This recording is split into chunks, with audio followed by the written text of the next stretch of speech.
Welcome to Morning Report Top Stories, a selection of news from Radio New Zealand National's morning news programme. The government is being told to hold off on its plans to let Aucklanders hit the shops from Wednesday after record COVID case numbers at the weekend. Cabinet decides this afternoon whether to go ahead with a plan to allow the shops to open and increase the outdoor gathering numbers from Wednesday. Health experts say it's not the right time because the case numbers are on the rise and could get worse. There were a record 200 new cases on Saturday. Data modeller Sean Hendy told our health correspondent Rowan Quinn that decisions to ease restrictions earlier in the outbreak have already had an impact. Those kind of relaxations are outpacing our vaccination program's ability to bring these case numbers down. So it may be a while before we see the peak in this outbreak. A lot depends on this upcoming relaxation. We've been, the gains that we're getting by rolling out the vaccine, are being eaten away, both the relaxation of restrictions and I guess potentially people's behaviour and compliance as well. If we keep doubling at this kind of rate, that's looking like maybe as many as 1,000 cases a day by Christmas. Do you think that is actually a realistic possibility? It is possible. It's certainly consistent with some of the simulations that we've done. I think you've got to have a degree of caution in calling that at this stage because, of course, the government still has options in its toolkit. We could see relaxations put on hold for some time. And I think also once we start to get those kind of case numbers, I do think that probably people's behaviour will change. Maybe we'll see more widespread mask use. We may see a increase in vaccination numbers even. That's partly the experience of what's occurred in Australia. We've seen that once you get to those sort of case numbers, people really do start taking restrictions and precautions themselves to avoid becoming infected. So I think it's still possible that we could hit those kind of numbers, but I would be hopeful that we'll pull those numbers down before we get that bad. So would you like to see a pause put on that retail decision tomorrow? Yeah, absolutely. I think at this stage we've just got to be cautious. We're still seeing numbers rising quite strongly, and that's a concern. I think at the levels we're at the moment, we will start to see strain come on the healthcare system over the next couple of weeks. We've seen hospitalisations rise this week, and we're starting to get to the point where we'll be putting severe strain on hospital beds and staffing capacity. So we do need to put the brakes on at this stage and have a rethink, or we could be facing a much worse scenario. That's Sean Hendy, the data modeller, talking there to Rowan Quinn, our health correspondent. COVID-19 modeller is warning cases could rise to 1,000 a day by Christmas if Auckland restrictions are eased too quickly. Aucklanders are eagerly waiting to see if the government will go ahead with plans to move the city to Alert Level 3 Step 2 after Cabinet meets this afternoon. Now, the next phase means shops can open to socially distanced customers and groups of 25 people are permitted outdoors, regardless of which household they're from. But University of Auckland Professor Sean Hendy wants to see a pause on that decision as case numbers continue to climb. I think at this stage we've just got to be cautious. We're still seeing numbers rising quite strongly, and that's a concern. I think at the levels we're at the moment, we will start to see strain come on the healthcare system over the next couple of weeks. We've seen hospitalisations rise this week, and we're starting to get to the point where we'll be putting severe strain on hospital beds and staffing capacity. So we do need to put the brakes on at this stage and have a rethink, or we could be facing a much worse scenario.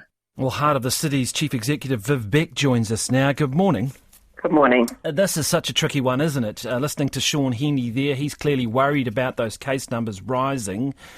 You'd be pretty keen to see things open up. How should this be approached? Well, we are keen to see things opening up, and the vaccination rates are strong in Auckland. We've got all three of our DHBs now at 90% for the first dose, and the Step 2 is still pretty restrictive. So we are keen to see that proceed, yes. Are you confident that Aucklanders will hit the shops if they're worried about these rising case numbers? Well, I think there will be people who are still reticent and may choose not to. So I think there will be this is a step out. It's called a step. It will be a step. I mean, there's a lot that won't be open, and there are some that won't think it's viable to open. So it is a step in the right direction in terms of getting the city and ultimately the country moving again. And I think that is an important leadership role for the government now. They have said to us that we will see cases, and obviously we're not used to seeing cases, but the vaccination is the road out, and the vaccination is what's critical. So Auckland has responded extremely well. We're keen to see other parts of the country get their vaccination rates up so we can move away from having borders and actually give our businesses and actually private citizens who are desperate to see family and friends and ill relatives the clarity and certainty of when we will be able to reopen. We've certainly, and with other members of the business community and other sector groups, we asked some weeks ago for certainty around the date, 1 December, and we're hoping that we're on track for that. The strange thing is, so if you did reopen, say, in a couple of days' time, you would have the situation where unvaccinated people would be shopping with vaccinated people, which is, of course, not how it's going to be once the traffic light system opens. Is that a bit odd? Well, we had certainly hoped to see urgency with the vaccination, and one of the reasons we were keen to see that date is so that people would actually get moving very quickly on the vaccination. But having said that, the protocols in place are strict, 2 metres distancing, and as I say, 90% now first dose vaccination. We've also got if I speak for the city centre, we've got quite a strong sort of outdoor offering. And the reality is that I think people will make their own choices. And with no people working, at the end of the day, many people are still encouraged to work from home. We haven't got visitors. So it's likely to be still relatively quiet. But it's very important because we have got actually a crisis for the sectors that are badly hit right now, and that's got its own health issues associated with it. So it is important that we are able to make these steps now to reopening and people getting used to the idea that we have cases. What's critical with those cases are how many are in ICU. And I think what I saw in the weekend looks still low. I'm clearly not an expert on that side of the equation, but I think the government does need to look at both the health and the economic side of this now and support the country to reopen. Internationally. Yeah, just finally, when your message to Jacinda Ardern and the Cabinet today, they're going to be getting that health advice. The experts are saying don't do it.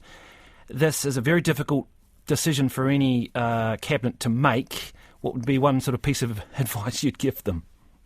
Well, to balance the health and the economic. The economic does have a health issue associated with it, and our vaccination rates are high. Auckland does need to get moving again. Thank you very much for your time. That is Heart of the City's Chief Executive Viv Beck there. Refrigerated containers are being hired, bought and scoped by hospitals worried they won't have enough space to keep COVID-19 bodies. Not all district health boards have morgues, and many that do are wary they may be overwhelmed as the virus takes hold. Sam Ollie reports.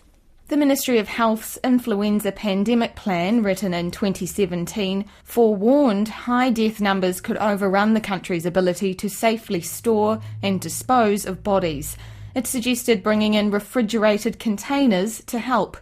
IRS Sales Manager Glenn White has provided plug-in chilled containers worth more than $10,000 each to 5 DHBs in funeral homes. They bought them. We couldn't reuse them if they've had bodies inside. We couldn't wash them down and then put someone's food inside. KiwiBox has provided one hospital with a refrigerated container for COVID bodies. Co-owner Greg Flynn was approached last week to send another to a Pacific nation. They couldn't find any stock in Auckland. We're only South Island based, so they rung around a bit. So they're obviously thinking about it over there in case they ever get overloaded with COVID deaths. RNZ asked every DHB in the country about their morgue capacities. The West Coast and Bay of Plenty don't have any morgues. Instead, they rely on funeral homes. The Bay of Plenty DHB bought and blessed 2 refrigerated containers last year to prepare for COVID fatalities. One is at Whakatane Hospital and the other in Tauranga. Mid Central has a container on site at Palmerston North Hospital. For most of last year, Waikato had 3 containers that could store up to 54 bodies, and the West Coast, Hawke's Bay, South Canterbury and Southern DHBs also plan to take on containers if required in uncontrolled outbreaks. Whanganui, Auckland, Waitemata and counties Manukau did not answer RNZ's questions. Epidemiology Professor Rod Jackson thinks Aotearoa is unprepared for waves of COVID deaths. Nothing in New Zealand is prepared for an outbreak of COVID, a major outbreak. Doesn't matter whether you're talking about the morgues, the hospitals, primary care. He expects mass fatalities would overwhelm all of these services. They're reliant on supplies from businesses like Morequip to up COVID-19 contingency planning.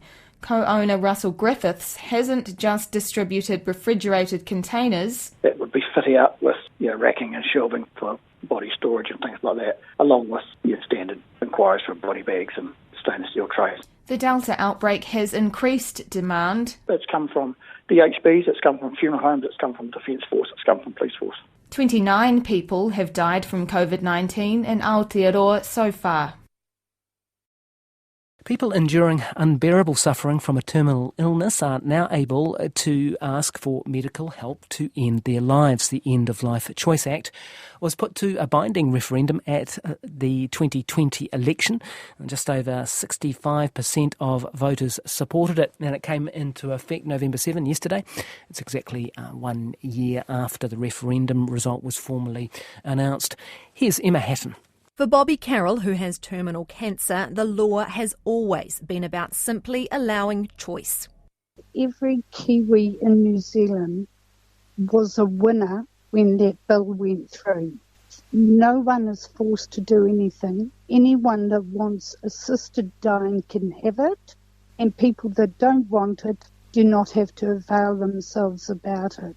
But Sinead Donnelly, a spokesperson for the anti-euthanasia group Care Alliance and a palliative care expert, says the legislation makes a mockery of choice. If people are burdened by symptoms and distress and have an inadequate palliative care service in their region for whatever reason, and as a result their distress becomes intolerable and that they request this, that wasn't a real choice. Bobby Carroll disagrees. She says sometimes even those with the best end-of-life care eventually have had enough. This is for serious illness, serious situations where people have just had enough. They are dying. Nothing is going to change the fact they're dying. It's about how they die. The eligibility test includes only having 6 months to live. 2 doctors must be involved, one of them appointed by the Ministry of Health's Oversight Committee. A psychiatrist can also be called in if there are any uncertainties. A health practitioner cannot initiate any conversation about euthanasia, and the person can change their mind at any time. 96 doctors have expressed an interest in helping those patients who want to die. Now that it's legal, Sinead Donnelly and the Care Alliance want to make sure the system doesn't operate in the shadows. She's worried the Ministry of Health won't collect enough information to make sure the safeguards are working. So, for example, in Oregon, the data is collected about whether it's due to physical pain, loneliness, fear of pain, fear of being a burden, fear of institutionalisation. So that's the kind of data that's collected internationally and should be collected here. Also, data like how did the healthcare practitioner determine that the prognosis was less than 6 months? Before ACT Deputy Leader Brooke Van Velden was elected to Parliament, she played an instrumental role in getting David Seymour's end-of-life choice bill across the line.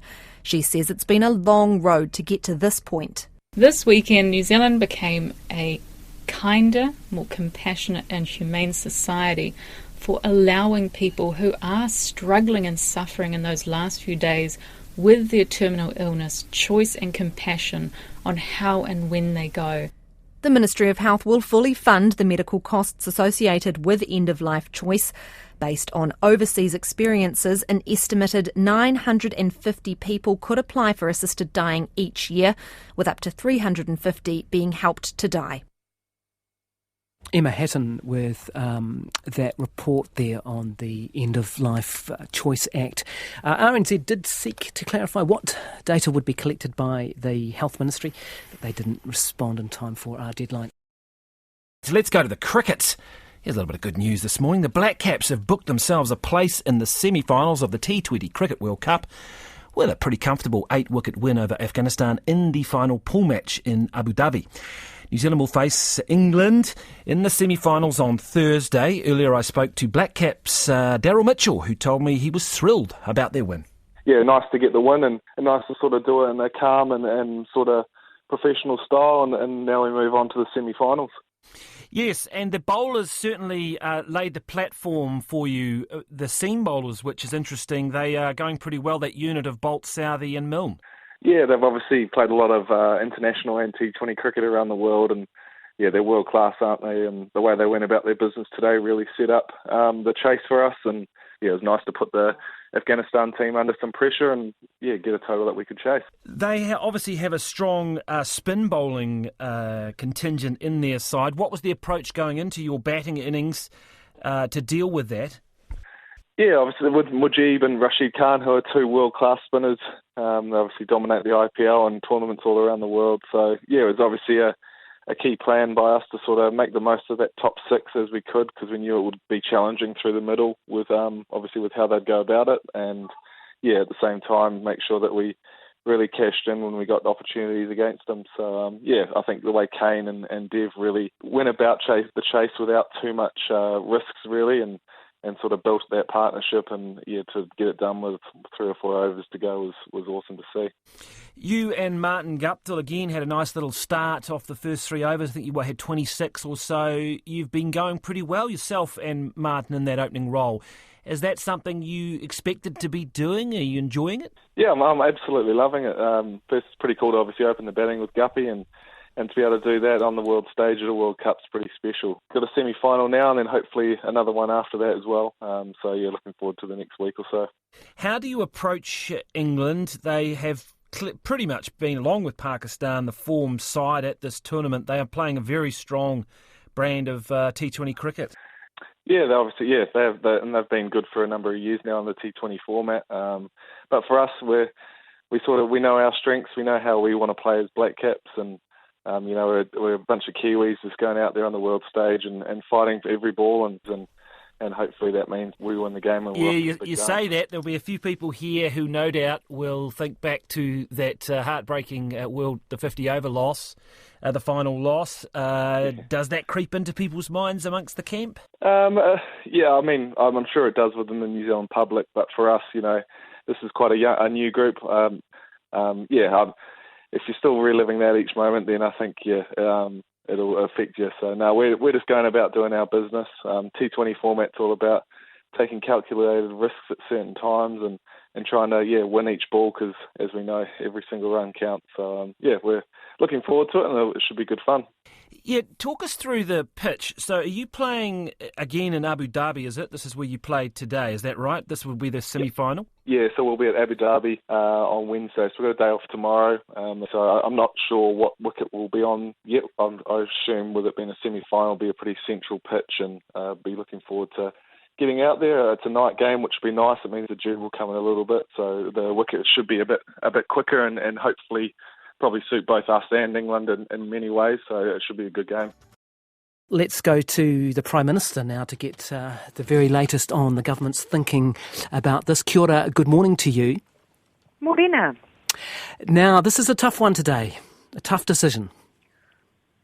Oh, we've had a few in our time, and I have to say, this one we made an in-principle call on, actually, at the last cabinet meeting, and today we'll look again just at what happened in the past 7 days since that time, and then at 4 o'clock confirm the decision either way.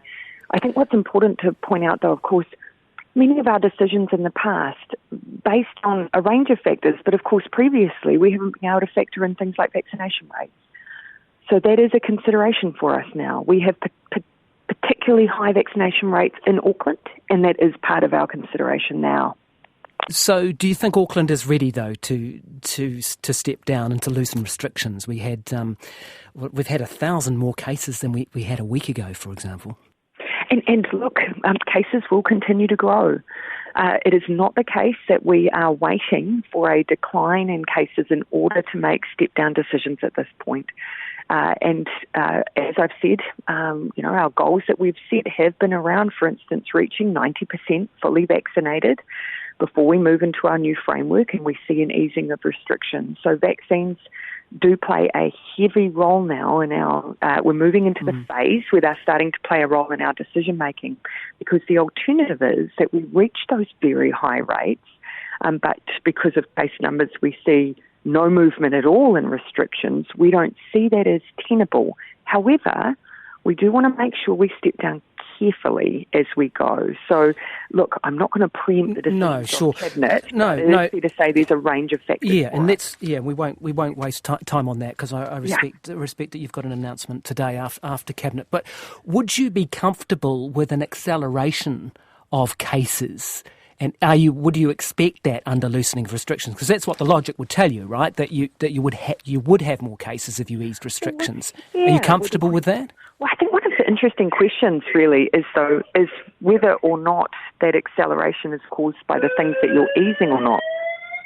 Don't be alarmed by that. They seem to be doing a test on the fire alert. Oh, that's just what we need, isn't it? Sounds like it was short-lived. What we know, for instance, from the analysis we have of the cases we've got, is actually the things we've eased to date have not been contributing to the cases that we have. Actually, it doesn't seem to predominantly be workplaces, nor is it those outdoor gatherings. That seems difficult to believe, doesn't it? Because when we came out of level 4... A little insight into what it is that's causing them, though. It is still predominantly gatherings of households indoors, in a way that is and those are higher risk environments. So, are you saying that we're, having moved out of level 4, where we were at from memory, we were getting 19. Hang on a second. If we could just have a dialogue here, where one person says something and someone answers, that'd be great. So we were at the situation where we had 13, 15, 19 cases at level 4, and here we are now in early November with 200 cases a day sometimes. Are you really saying that the loosening of restrictions hasn't increased those cases? Sorry, Graham, what I was just about to say was, I'm talking about the period since we've recently eased those restrictions. So in those recent easings, so those cases since that period, the ones where we've seen emerging haven't been as a result of those things, but have been those things that we haven't eased on, so those indoor gatherings and so on. So it's not me giving you a survey all the way back to level 4, but in more recent times. I think the other thing that we have to factor in, and you see this pattern, if you look crudely over at Australia, New South Wales, Victoria, they had consistent restrictions for a very long period of time, no change in them, and you saw an escalation in cases.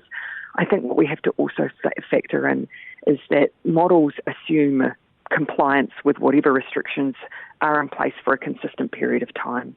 And we can't assume that people are able to hold at that level for a very, very long period. After about 60 days, you saw an escalation over in Australia. You saw a change here over that period of time too. So I think we have to factor that in as well. Let's talk about children for a second. When will we see the vaccine available in New Zealand for 5 to 11-year-olds?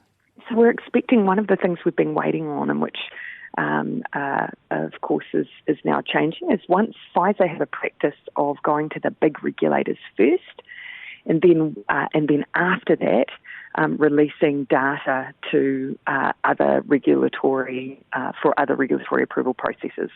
So that's the stage we're at now. They're now issuing that data through.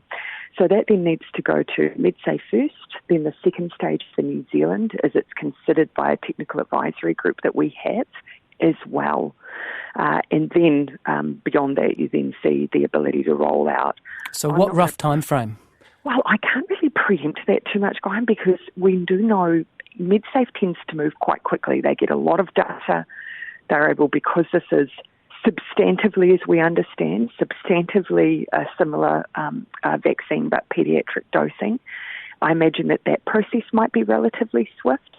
But our technical advisory group, when we considered the last age range, did take quite a bit of time a reasonable amount of time of consideration around that decision. I expect they'll do the same here. Right, so we can't. You can't give any indication at all of when it may be available. Okay, no, have we ordered the product? Yes. So, and this is where again you hear me say that my understanding is that the formula for this vaccine is substantively the same. Some discussion over whether or not it's just a paediatric dose of the adult version. That's something that MedSafe will be aware of as they consider the data they receive. But yes, either way, yes, we have placed orders. Okay. What about school return? There was an in-principle decision for primary schools to go back on the 15th of November. Are we still on track for that in your view? Yeah, so the reason we wanted to give an indication of that was so then that we could go out and talk to the education sector, because we wanted to use mitigations to make it as safe as possible, and really we needed to talk to schools about how feasible it was to have things like cohorting, so that you reduce down the amount of risk by not having every young person on site at the same time. How feasible is it to incorporate things like a bit more outdoor learning and so on? So the Ministry of Education's been undertaking that. Wednesday is when we expect to provide a bit more detail of the outcome of So you're going to be able to give a decision on Wednesday about the reopening? Okay. Yep, that's what we're planning on. All right. What about the border in Auckland? A bit of confusion. We had ministers seemingly at odds over whether you'd need to book a slot to cross the border. You've given a commitment, really, haven't you? A pledge that Aucklanders will be able to move at Christmas time, presumably not backing away from that. But no, I'm not. What about this allocated time? Are we going to have to join some sort of queue for and get an allocated time, or are you going to rule that out? Yeah, so look, no decisions on the how. We've been very clear that Aucklanders, yes, for Christmas and the summer period, will be able to move around and reconnect. What we've spoken openly about is the logistical challenges that we're working through on how to do that as safely as possible. So that allocated time model, are you still saying that that's on the table? I've said that actually it's too premature to say, the way. So just if I might backtrack for a moment, the issue is 30 to 40,000 cars a day trying to cross a border where previously we have no checks that usually operate at any land boundary in New Zealand in that way. The closest we get is tolling. So 30 to 40,000 movements. The issue we're looking at is how do we make that as smooth as possible, and if indeed it's even possible to do that. So that's what we're working through. No decisions have been made, and we're still waiting for the Ministry of Transport or working through with. Yeah. So how come you've given a commitment then for Aucklanders to move, even if you don't know whether you can do it safely? Well, we will have a highly vaccinated Auckland environment with people who have been confined behind the land boundary for over 3 months. Potentially going to areas, though, right, where there's been very small vaccinations, Prime Minister. If I may finish, and a land boundary that is not intended to have ever been a long-term part of our future COVID protection framework. So, Guy, it's never been an intention that we would continue to have hard borders in this way. And we actually said that some weeks ago when we announced that framework. So it has been a temporary function, and we have to find a way that we can ease away from it. Those who are in Auckland know, and those in business continuing to move freight around the country, it is incredibly difficult to operate around, and it is not fail-safe. So it is a measure, but it actually isn't able to provide 100% protection. When do you think, just finally, because we are running out of time, when do we think the border plan will be released then? We're continuing to work this through with officials, and we've got multiple meetings on this again this week, but I'm a bit low to give a specific time frame, but as soon as we've got more information, particularly for planning, we'll make sure that we share it. Thanks for your time this morning. That is the Prime Minister, Jacinda Ardern. You've been listening to Morning Report Top Stories from radionz.co.nz.